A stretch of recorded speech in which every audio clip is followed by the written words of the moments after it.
老板娘不要冲动啊！商场上面那些卖上千块钱的空调，人人都抢着买。咱们工厂这款移动小空调，连300块钱都不用，它不用外机安装，直接插电就能用。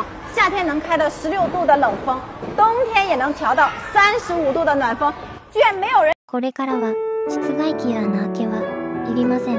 これは東芝の壁掛け式エアコンがチャンネル深夜ショッピング特別価格でのご奉仕です。